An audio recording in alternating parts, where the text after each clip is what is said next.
Carol Porter, all hands back at battle station. Broadcasting live on the UnitedWest.org AM radio network and simulcasting on DirecTV, iHeartRadio, Roku, and the World Wide Web, this is Enemies of the State with Tom Trento.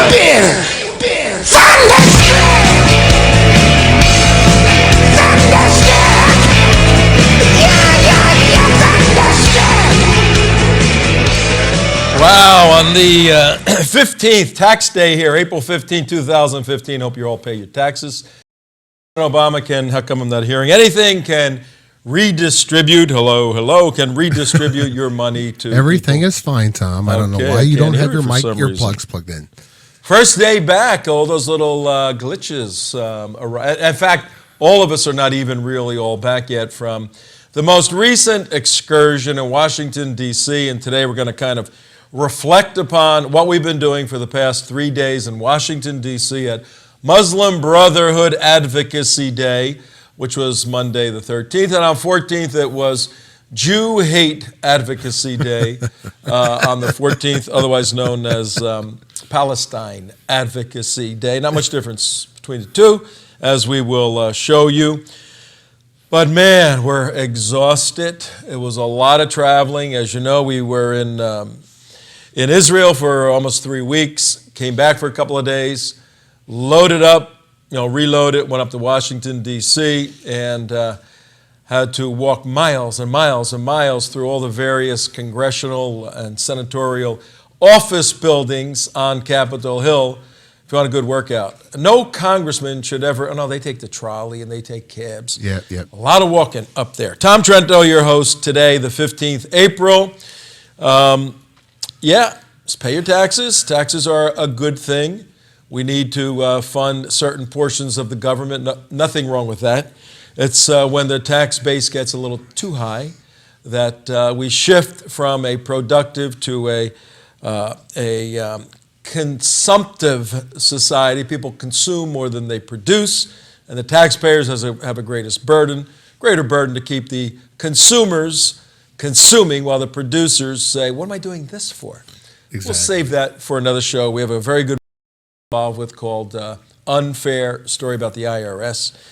But, and the IRS was up there. We were up there. But today on the 15th, it is our first day back. But wait a minute, you saw shows the past couple of days. Yes, we shot those because we knew the subject matter. We knew what we wanted to accomplish. We shot those a little earlier so that we can be away. We don't have a, what do you call it, a JV team.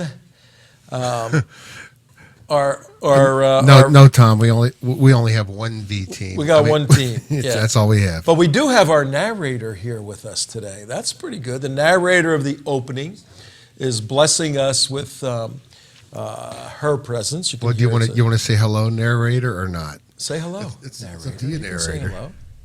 Hi. Say, hey, this is Tom Trento, Enemies of the State. Hey, this is Tom Trento, liberal for Enemies of the State. I guess you're saying it. I see your lips are moving in the control room. I can't quite hear it. But she didn't want. She don't want to be.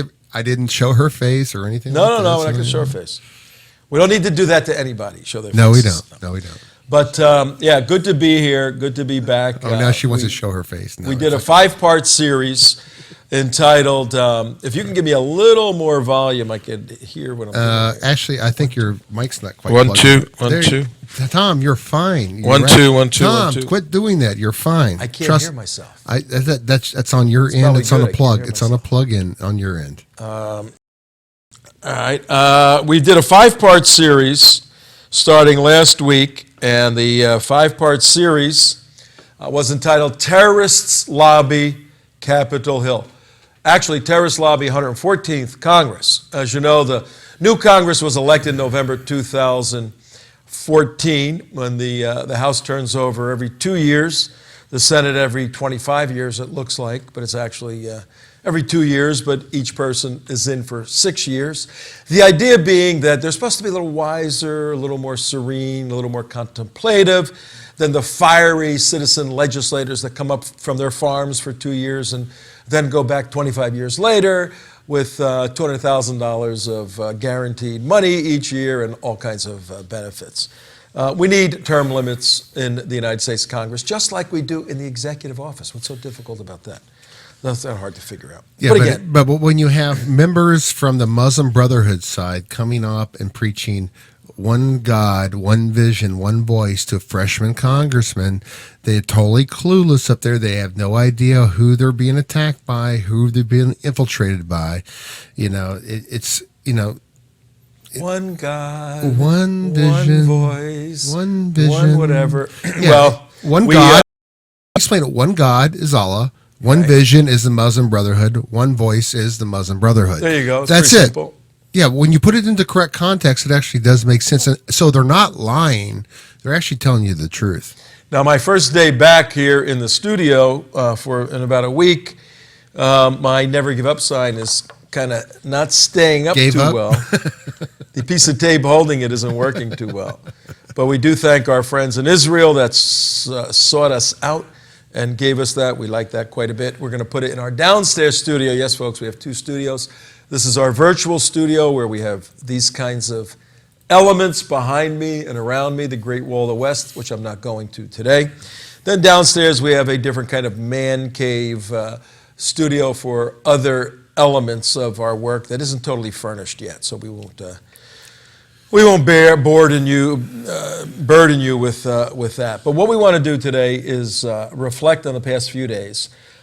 A group of us went. You will hear, not today because there's only a couple of us here. Some of the other guys are just flying in, still traveling, dealing with different issues. You'll hear from all of us on a more well-rounded analysis from all the folks that were there on Friday, Jumpin' Juma Freaky Friday, 2 days from today, the 17th of Friday. But tomorrow, we have a special show tomorrow. Tune in at 4 o'clock. We are going to broadcast a panel, a very heady, very erudite panel of experts. A friend of ours, Fred Fleitz from Center for Security Policy, and 2 other brainiacs on Iranian nuclear policy are going to be deconstructing every single element of the Senate Congressional Committee's 19-0 decision to insert themselves, notwithstanding the protestations of the New York Times. Today, the New York Times was apoplectic. They said, what is Congress doing inserting themselves into the executive branch's ability to make treaties so that we don't go to war? That was the New York Times today. Well, that's all a function of the Congress, is it not? Yes and no. The negotiation of treaties is reserved for the executive branch. But the ratification of those treaties is reserved by the Congress. Yeah, and this isn't a treaty in the sense of a treaty. Oh, give me a break, Tom. This guy's making a nuclear weapons deal with Iran. How much of a treaty can that not be? When you operate at the governmental level that these folks do, then otherwise lawsuits open, all the parsing of the words and all the peculiarities of the words and all the nuances of the words are very important. So there's this big nuanced battle. But notwithstanding that, the Senate committee headed up by Bob Corker, Senator Corker, got a 19-0 vote that simply says, and there's a lot of interpretations to this. Tomorrow's show specifically designed to analyze in detail the role of the executive branch and how they're doing, which we know isn't good, and the congressional role now that will be inserted on June 30th, 2015, just a couple of months from now. And Fred Fleitz will be the key speaker, former CIA analyst, now with Center for Security Policy. Special show tomorrow, so tune in for that. On Friday, Jumpin' Juma Freaky Friday, a very deep dive with a lot of video into our Muslim Brotherhood operation. Cool stuff. Today, Mark and I are just going to kind of walk everybody through it, talk about a couple of other things. Well, some of the cool things that we did learn in this whole operation, was who is leading it. We actually found some surprises that we did not know about. One was Ahmed Badir of Florida, who was organizing and running the event, and also the Alouche character, which I have on videotape, which you caught him in front of the what's the Rayburn building. Do you have that on video? We'll Yes, play I that in do. a little bit. That'll be good. And if you want to play that, we can. But the leaders of these events were quite surprising. I did not realize that Badir and Alush and Nihad were all in working on this and all in conjunction with one another.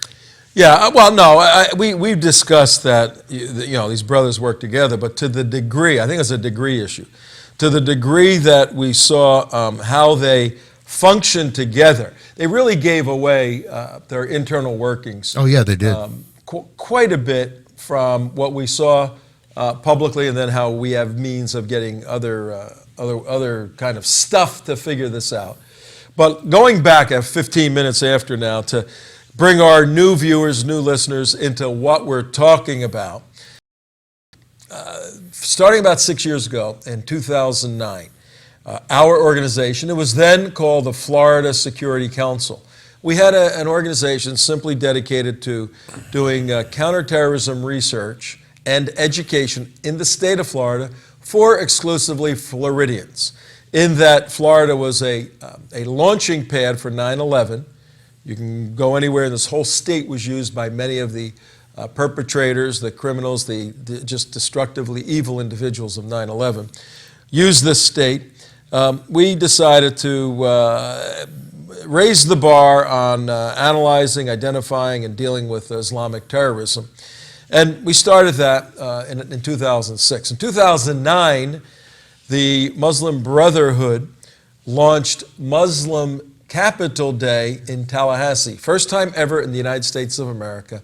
First state was our dear state, the Sunshine State. So we traveled up there, and we had about 20 different leaders of various organizations in the state of Florida coming against the Muslim Brotherhood Capital Day, headed up by Ahmed Badir, who we knew was a bad care operative. It's where we met Mark, and that whole marriage began at that point. Well, we've gone every year to Muslim Brotherhood Capital Day in the Tallahassee capital of Florida in one way, shape, or form. So we know these guys inside out. Well, Ahmed Badir, if we could get his picture up, people can see him. Former communications director for CARE Florida. Once the FBI started realizing that CARE's a Hamas front group, they broke ties. They told Badir, we're not going to deal with you anymore. Badir left CARE and started an organization called United Voices for America. And again, Muslim brothers like to have these very inclusive, flowery sounding kind of peaceful names and titles for all their organizations. And they called it They called it United Voices for America. So he formed that organization. Yeah, United Voices, Tom. It was United Voices for America. He was a little lax in getting the URL United Voices for America. So I don't know. I think we secured that. So the United West owns United Voices for America. If Ahmed Badir doesn't know that, he knows that now. And when you go to United Voices for America, you come to the United West website. That's kind of the way we roll. So he had to change the name of his organization because we had the name of his organization, and he cut the words to United Voices, and he formally uses that now as a name for his organization. So lesson there, Ahmed, when you come up with a name, grab all the URLs. So he formed this organization. There he is right there. And he ran about 6 or 7 state events in Florida. I think he went to Oklahoma and 2 or 3 other states around the United States, testing Muslim Brotherhood influence at a state level with state legislators. And he did this up against the ALAC law. Mark, remember ALAC? What was that all about? American Laws for American Courts. Yeah, what is the gist of that? Because we're going to be running up against that again in the near future here. Well, the gist of it, the basic gist of it is that American law should be instituted in America for people who want to have American laws. I mean, it's pretty simple.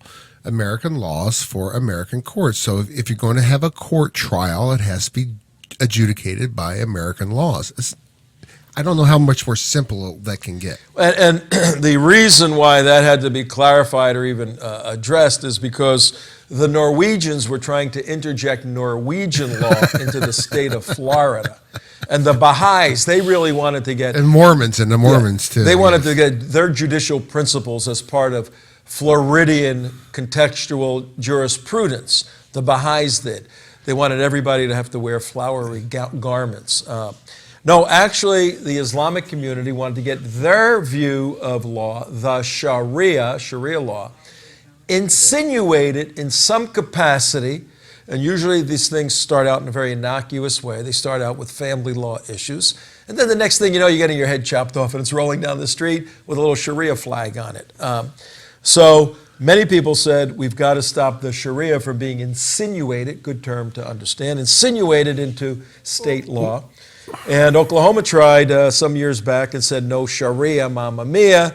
And the federal court said, well, you can't specifically exclude any religious law. So the whole doctrine was changed to American law for American courts. Only American law vis-a-vis Article 6 of the United States Constitution could have prevalence, could have material application in a state. You can't have foreign law superseding state or federal law. Again, no-brainer stuff. But this was the battle that is being fought right now. I think out of 50 states, I think it's something like 10 or 12, have passed American law for American courts in some capacity. Praise Allah in wherever Allah is. The state of Florida 2 years ago, or was it a year ago? Year ago, passed American laws for American courts. So now the battleground is moving elsewhere. What did Ahmed Badir, if we can put him back up, former communications director for CARE. All these guys are tied into CARE. Whenever you see CARE, you should think of a terrorist organization called Sama. Sama. We have that little graphic by any chance? What, the Sama graphic or what? Yeah. Oh, her graphic. Oh, Sama. Oh, the Sama graphic. Yes, Sama. we do. I'm instructing our viewers and listeners, whenever you see CARE, C-A-I-R, Council on American Islamic Relations, I want you to think of Sama. Sama. S-A. Let me pull it up. S-A-M-A-H. Sama. Right. Now, that was back during the 1993 court document where I think this was the wiretap that we had, which was from Mr. Abu Bakr, who's now serving 65 years in federal prison. My brothers, this talk is to be continued. God willing, there are remarks now. Please don't mention the name Sama in an explicit manner. We agree on saying it as Sister Sama. We will talk about her honor and talk about the session here is a joint workshop between the Holy Land Foundation and the IMP. And the FBI, magically determined through their decrypting, high-level decrypting technology that Sama, S-A-M-A-H, is actually Hamas, spelled backwards. Okay?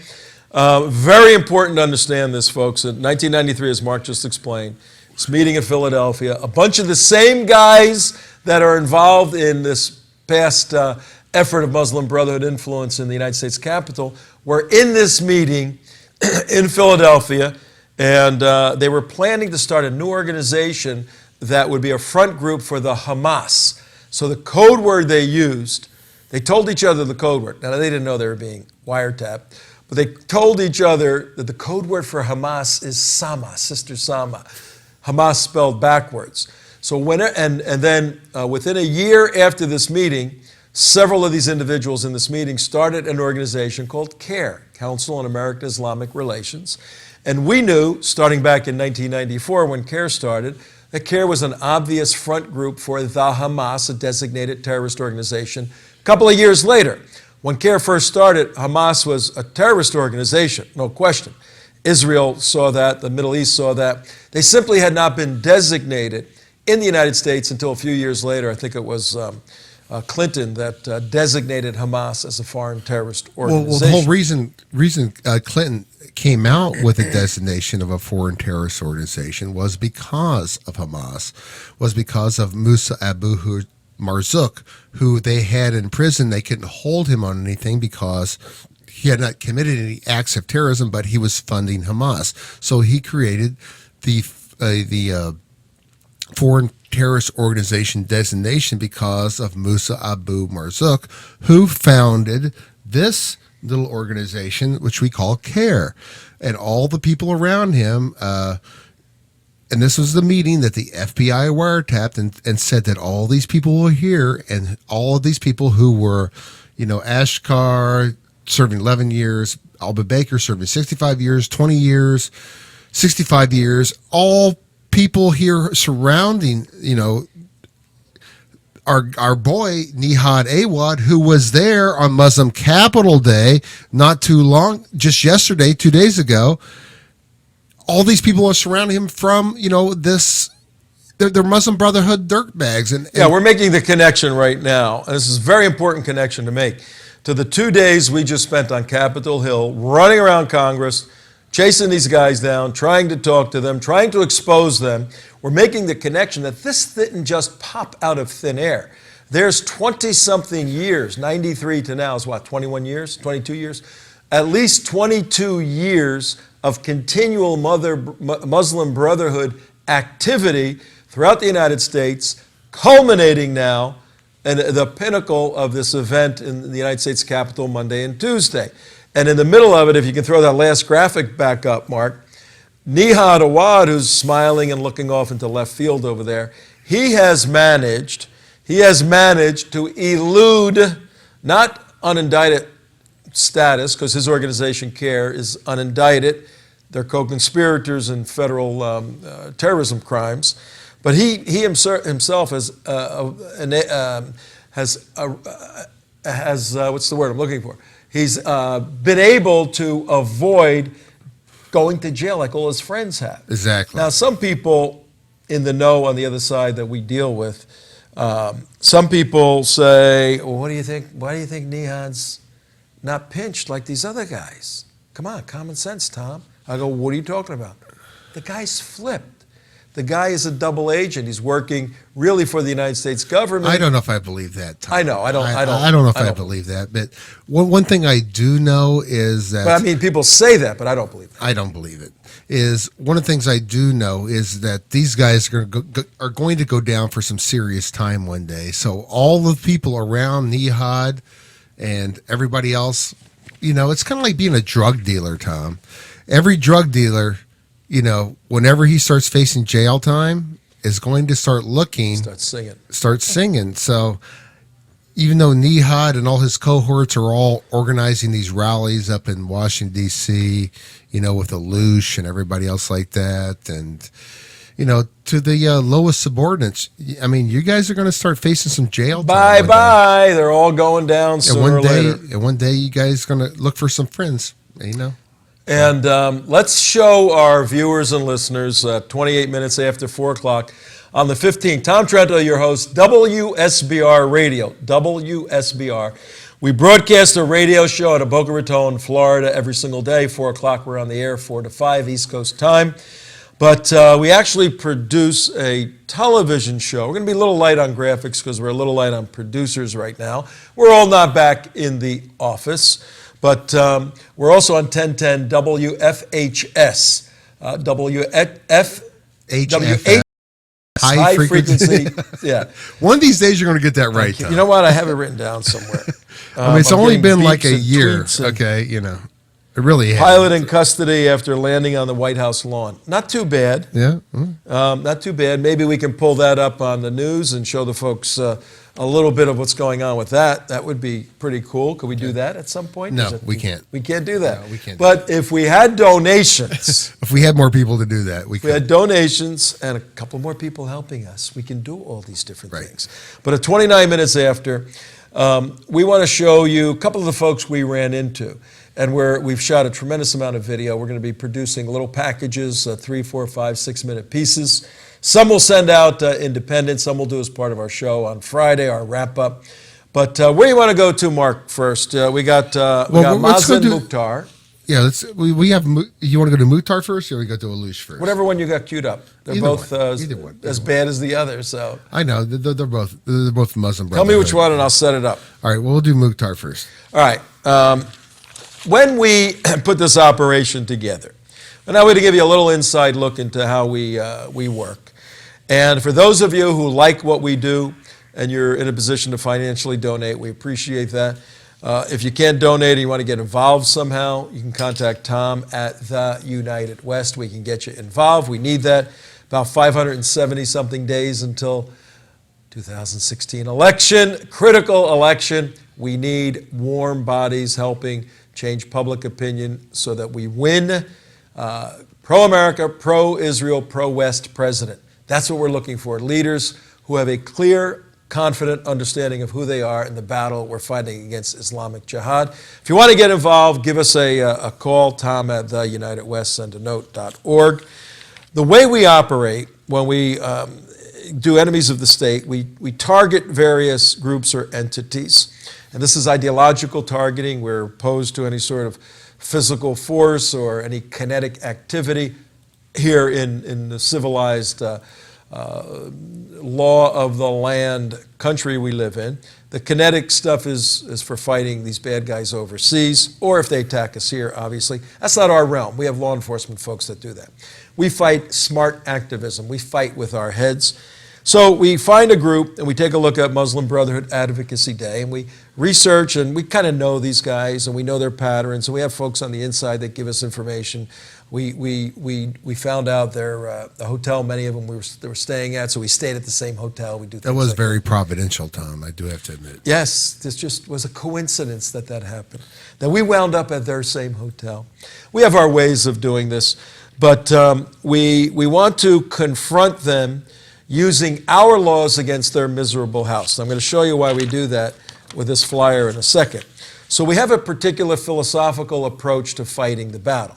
Then we got to break it into pieces, and we did a 5-part series. First phase of our operation, 5 parts, terrorist lobby, 114th Congress, 5-part academic, pretty solid researched information about who the USCMO is, U.S. Council on Muslim Organizations. We did that last Wednesday. On Thursday of last week, we said, who is the USC, Council on Muslim Organizations, and why are they terrorists? What do they want?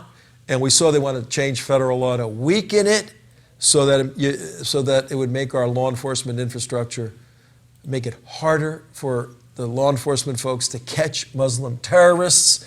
We did that story on day 2 last Thursday. Day 3, we said, what should the response be? When all these Muslim jihadis go up to Capitol Hill, let's say there are 300 of them, that's probably a little optimistic. How many do you think there were up there, Mark?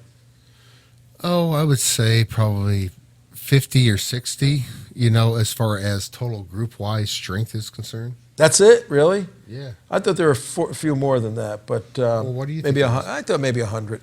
It could be 100, but Wasn't a lot. I think they said 200 in their PR. yeah. Well, they always tend to overinflate their numbers. They count really each do. wife twice. Yeah, well, it's like how they how we have on tape that there's 6 million Muslims in America, and they totally do that to keep up with the Jews.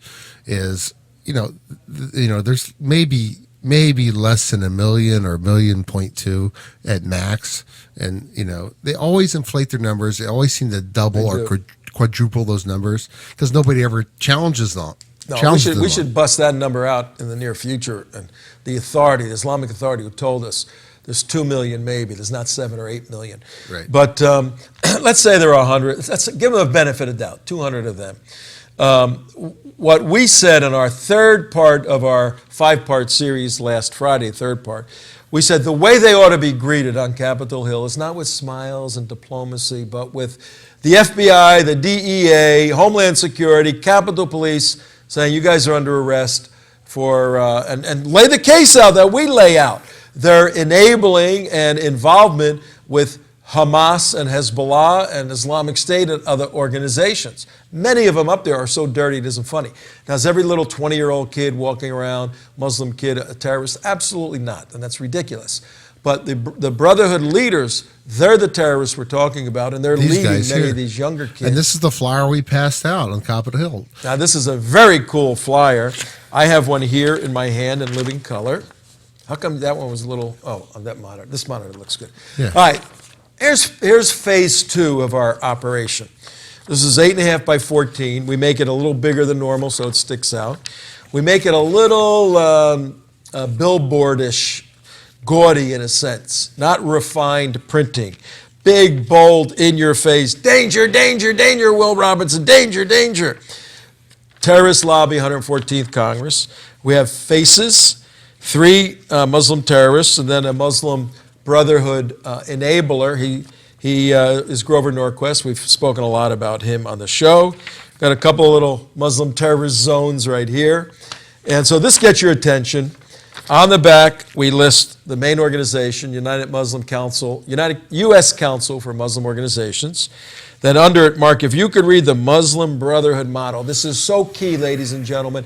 The big idea for today, this is ultimately what the folks on Capitol Hill yesterday and the day before, this is what they want. Listen to this. All right. The whole point of our legislation, okay, is to get HR 5194, which is Muslim Brotherhood Terrorist Designation Act of 2014, to designate the Muslim Brotherhood as a foreign terrorist organization, because if nothing else, people, even though there's a lot tremendously more information, if for no other reason but this, the Muslim Brotherhood motto is Allah is our objective, the Prophet is our leader, the Quran is our law, jihad is our way, martyrdom is our highest hope, Allahu Akbar. That is their motto, the current 2015 motto.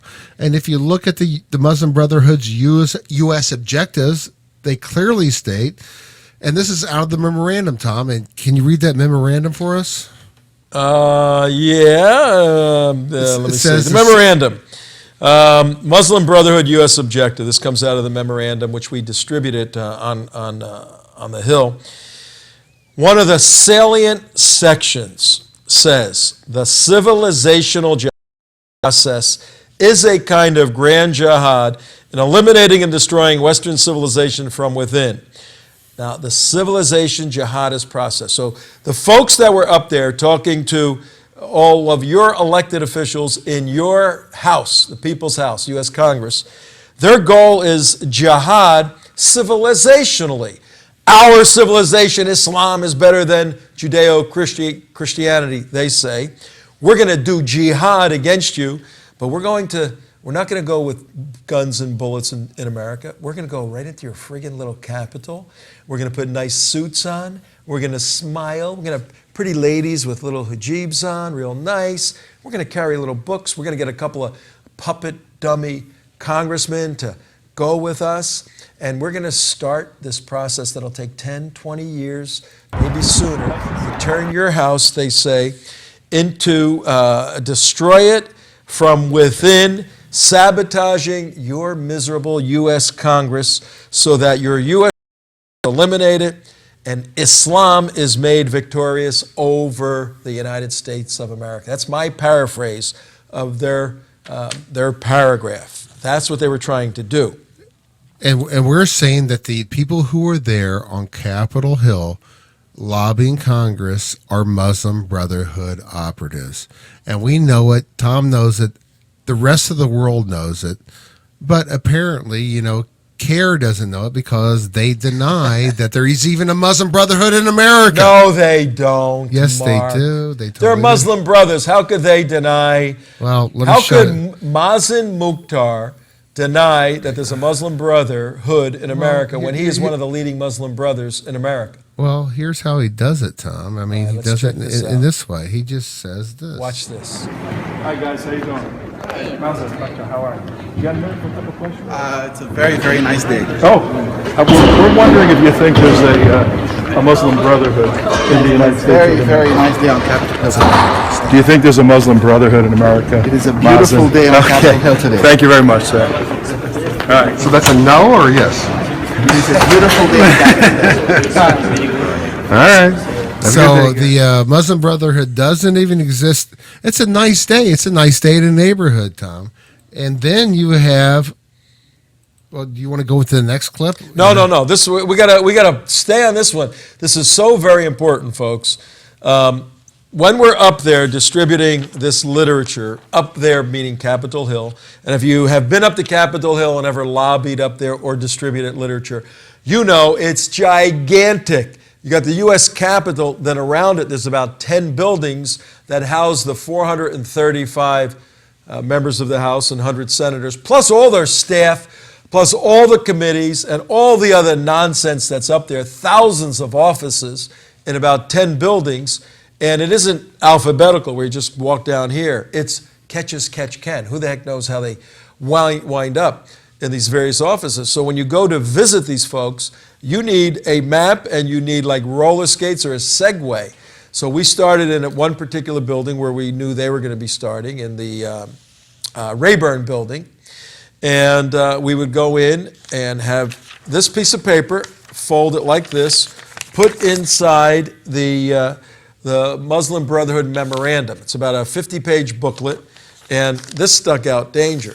So we'd go in and say, we'd like to warn you, danger, that there's terrorists, legitimate, convicted, unindicted, the whole gamut of real life Muslim terrorists coming here to lobby you.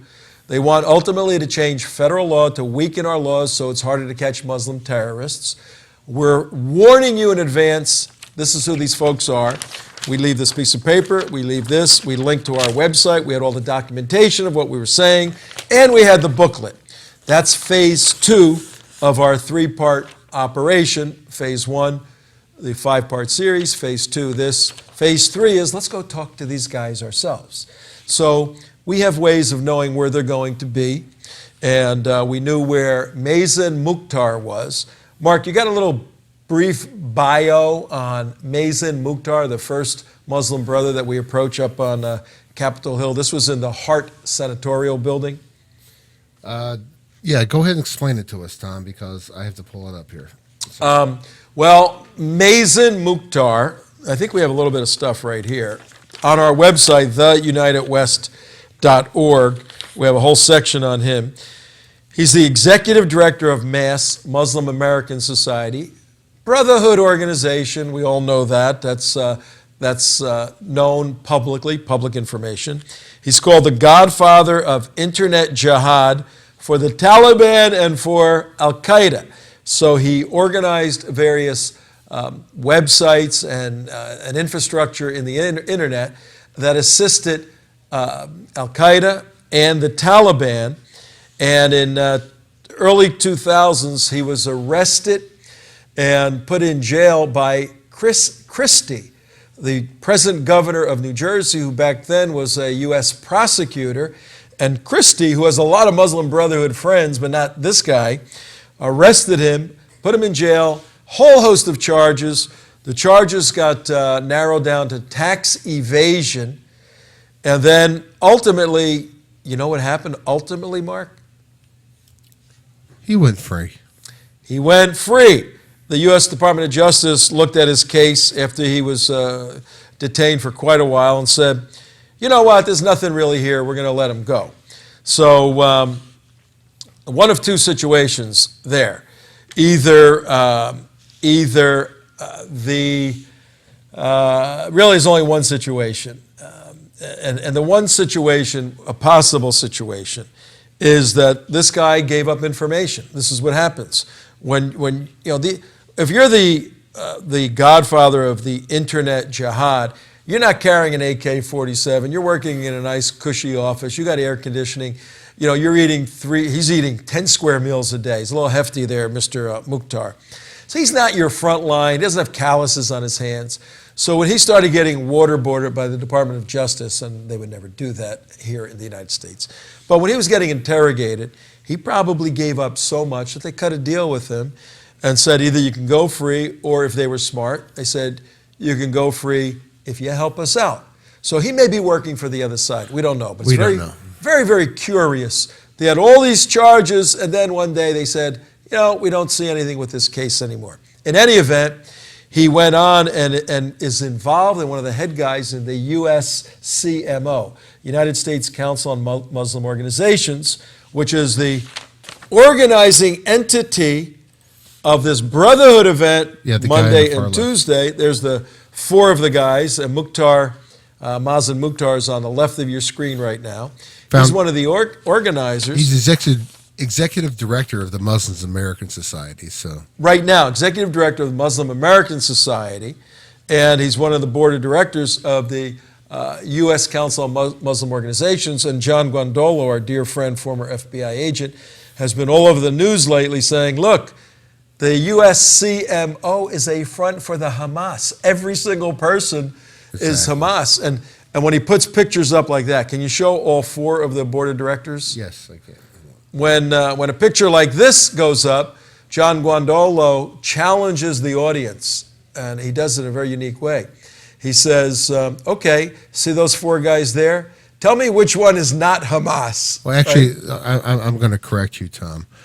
John Guandolo actually goes like this. If I zoom out here on this little pic, and I scroll up on this little pic here, and he goes, out of all those 12 guys, who is not? Who is not Hamas? All right. So now, what does this mean to the average person listening or watching the show? It's always very, very important for us when we do our analysis, which we're doing now, that there's a personal application. Well, what more do you need, ladies and gentlemen, that these guys are at the United States Congress while you're sleeping somewhere? They're at Congress trying to change the laws that you put your life and treasure and blood and family's welfare on to protect us from guys like this. What more do you need to know to make this very, very, very personal? It's very personal. That's why we're up there, because many Americans don't want to get involved in this. They stick their head in the sand. And you know what?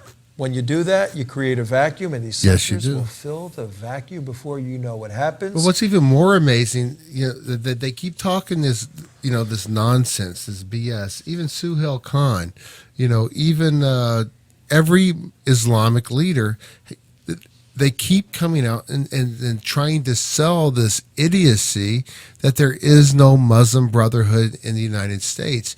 It is patently just insane, Tom. And yet, who listens to this? But they keep saying it over and over and over again. In fact, you even have Mukhtar even saying this again.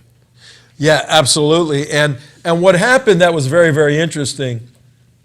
After we saw Mukhtar and we approached them, and we don't violate any laws. We make sure that you can videotape in the public spaces and all these buildings, and we follow all the laws, and we don't violate anybody's personal rights, because when you're in a public building, there is what's known in case law as no expectation of privacy.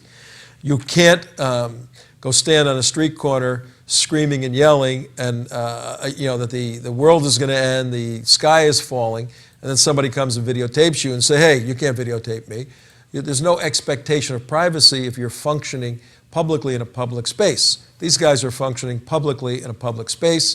We go up to them, and they're smart enough to know they can't deal with it. But how did they deal with us, Mark? Tell the folks how they dealt with us. Well, here's the Mr. Alush out of Care, California. No, before you do that, tell them the talking points. Oh, have a nice day. Oh, it's a beautiful day. It's a beautiful day in the neighborhood. That it was actually really ironic that every one of them said that, because they did a preemptive response to us. And they said, well, how are you supposed to respond to these guys who come up and ask you questions? The only thing you should say is have a nice day. And that was the knee-jerk reaction. And that was supposed to be their talking point. Have a nice day. Yeah, and look, at 48 minutes after, Tom Trento, your host, name of the show, Enemies of the State, WSBR Radio, Boca Raton, 1470 on your dial, theunitedwest.org, teapartycommunity.com. Thanks, Tim, for quickly putting our website together so we can get a bunch of this stuff up there as documentation. We know, folks, that when leadership instructs participants to respond to us in a particular way, they've been doing this in Florida for 6 or 7 years, we know that our presence has impacted them, and that is sufficient. If we did nothing else but simply stand there and watch these guys and say, Exactly. we know who you are, We know you're here, and we're watching you. If we did nothing else, that's a successful operation. We did so much more. Much we can tell you publicly. Some you'll find out maybe later on, maybe not. But when they all had the same talking point and everywhere, well, show them Alush. Why don't you intro Alush? How'd that come about? Well, this is in front of the, I think it was close to the Rayburn building. What's the other building to the left of that? I keep forgetting. I think this was the Rayburn building, a different corner, right across from the Capitol on Cannon. Independence. Was it Cannon building? Cannon was in the back where we ate at Bullfeathers. Well, I think this is from the front entrance of the Cannon building, actually, that Mr. Alush came out, and you had well, let me just play the clip, and you had a little encounter with Mr. Alush, CARE director from California. Los Angeles CARE executive director. Big time brother. You're in town from LA, right? Yeah. Beautiful. Well, I got a question for you. We're doing a little documentary on the Muslim Brotherhood. You mind if we tape you? I don't have any answer to ask other than enjoying. Beautiful weather, right? Beautiful. Are you enjoying beautiful? No, it's Beautiful. Aren't you loving we're the cherry blossom? Yeah, that is beautiful. Do you have that in Florida? Yes. You do? No cherry. No, we don't have it in We got LA. beautiful, but you got beautiful vegetation. We got beautiful weather there. Beautiful. Is there a Muslim Brotherhood And there in was the an United earthquake. States? I heard when I left in LA. Yeah. So you left and it happened. Is it? Can you watch my dad right there, please? What is he doing there? Oh, he argues pretty effectively for Palestine. Oh, what is He's he just a standing guy, for? What is his street guy, position? just a street guy. But he's pretty. Don't you love the freedom that we have here? That's beautiful. Beautiful. He You argues, have that in Florida? He argues your argument better than some of you guys do. I don't argue. He's a little wacky, but he's got some cogent arguments. But back to whether or not there's a Muslim Brotherhood in the United States. Do you think so? I don't know. You have to ask them. I don't. Well, I'm asking you. I have nothing to do with them. CARE has been identified by the Department of Justice right down the street as an affiliate of the Muslim Brotherhood. You're a leader of CARE in Los Angeles. That's news to me. Thank you for that. That you're a leader of CARE? That I'm leader of CARE? No. That the Department of Justice? No, I've been there. I've met with them. They never said that to me. I've never heard that. Maybe whoever is telling you, maybe they're just playing. It's the Department of Justice. Suppose I show you the documents. I meet with them all the time. They never told me that. I'll send it to you. Because that would be news to all of us. That the Department of Justice has identified If CARE. there is any affiliation with anything outside of You're talking about the Muslim Brotherhood, Yeah, not anything. definitely we have no affiliation with the So there is a Muslim Brotherhood. In Egypt, there's Muslim Brotherhood. In The United States? Not to my knowledge. Maybe they are. I don't know. Not with CARE. Beautiful day in Washington. Beautiful day. I love it. So not to my Wow. knowledge, there's no Muslim Brotherhood in the United States. Wow, that was pretty good. That is an instructional piece of video. I'm almost watching it outside myself. Right. Because you're watching what he was doing. And we are professionals here at the United West, folks. We do this stuff, but that was very amazing even to me, somebody that's done this for a long time, because you noticed two people that had different agendas, and one wanted to go in a particular direction. Have a beautiful day. Hussam Alush, his name is Hussam Alush, the head of CARE in Los Angeles. Very significant Muslim brother in America. In fact, of the Muslim brothers that were there, he's in the top 10, maybe in the top 5. Okay, and I was there. I wanted to get him on the record saying yes or no, there's a brotherhood in America, and we have reasons for this. We're building a unique and interesting case on all of this. So, and again, people call us haters. Did you see any hate going on there? Nope, Did you see any absolutely hate not. with Mazen Mukhtar? Nope. No, we talk to these people as human beings, and I think, I don't know if it was then, Mark, or after, I mentioned, I don't hate you guys. People call me Right. haters and all that. I hate your politics. I hate the fact that you want to do civilization Constitution. I'll fight that, but I don't hate you as an individual. Now, if you get tied too closely to doctrines to destroy America, some of the hatred we have for those efforts may spill over on you in terms of fighting the battle, but we don't hate you as a human being by any means. We feel sorry for you. You're caught up in this crazy mess. So it would be great to teach that. We don't have the time one day to show how I started with a question, is there a Muslim Brotherhood? And he deflects the question. Right. Saying what? What did he Have say? a nice day. Have Oh, isn't a the nice cherry day. blossoms beautiful? Yeah. Blah, blah, blah, You have blah, cherry blah, blah. blossoms in Florida, Tom. So I don't, my style is not combative initially. It's more judo than karate, and I've studied formally both of those disciplines. Well, you did miss one judo move. You did miss Which one was that? judo question, and Oh God! I should have thought of it behind the camera. Just whispered it. My mind got terrible. distracted, and we blew a question. We really did. Which was what, Tom? Well, we go through all the Brotherhood stuff, and we finally get him on the record to say, to my knowledge, there's no Muslim Brotherhood in America. Now, CARE had emergency meetings after the Holy Land Foundation. They just had a crisis with the United Arab Emirates, who has identified them as a terrorist group, as part of the Muslim Brotherhood. They just went through all of this and tried to defend themselves. And he says, Hussam Alouche, the head of CARE Los Angeles, to my knowledge, there's no Muslim Brotherhood in the United States. And so that's what I wanted to get. What I missed, I was the one asking questions, is the fact that the UAE, United Arab Emirates, has designated CARE just in November as a terrorist organization on the same level with the Islamic State. Yeah. Unbelievable. It was a miss on both. Usually, if I think of it, I'll cue you and say UAE, Tom, or something like that, and I totally blew it on my end. I had it in my head, and it was just we missed the opportunity because even the pros drop a pass in the end zone once in a while. Yeah, we kind of did. That's like staying in the end zone. The ball's coming like this, and you go, whoop, goes right through your hands. I blew it, and you blew it. I blew it as it as the whatever. So for our audience of 55 minutes after, we should have asked Hussam Alouche, head of CARE Los Angeles, what are your thoughts about being designated a terrorist on the level with the Islamic State, Al Qaeda, Taliban, Boko Haram, and the Houthis by the United Arab Emirates? By your own peeps. By your own people. peeps. Yeah. You got anything to say about that, Hussam? Oh, we blew it. It hurts me. You know what? Yeah. Thank God, not Allah. We have this show, and we can pose these questions right here for others to ask when they cross paths with Mr. Alouche, Mr. Mukhtar, or any other Muslim brother.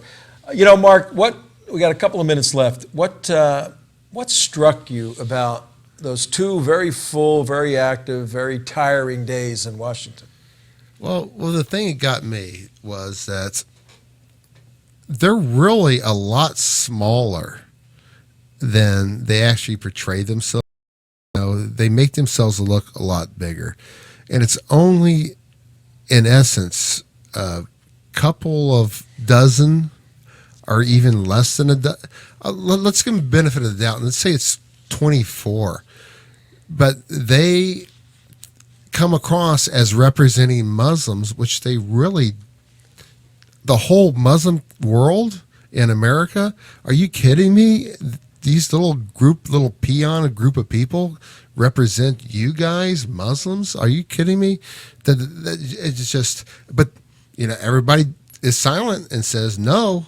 We can't go against these guys. That's what surprised me most. No, that's a very, very good observation. And for application for our listening and viewing audience, this is good and bad news.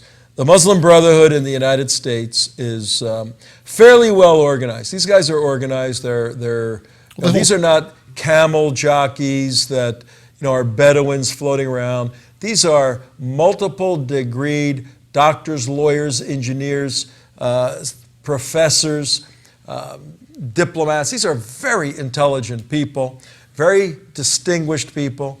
Armani suits, the best cars, the best homes. This is the leadership.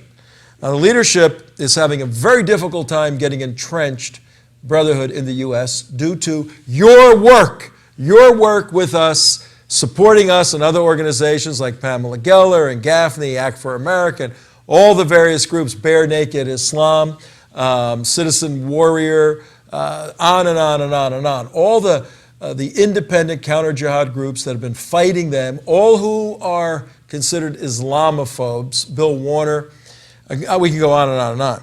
We have formed a bulwark, a cohesive bulwark to confront and push back the leadership.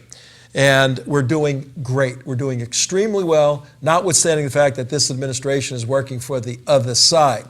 Against that, we see that they really do have small numbers. In fact, yesterday, Palestine Day, and we're going to get into this on Friday. What was so funny? No show. Didn't even bother to come up.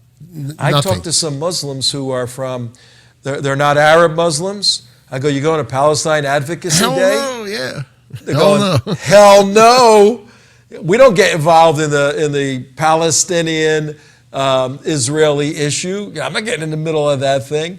So many of the Muslim Brotherhood folks blew out of Dodge to the point that the Palestinian issue is a fabricated issue. It's a totally fabricated. In light of an issue of major concern for the Muslim Brotherhood.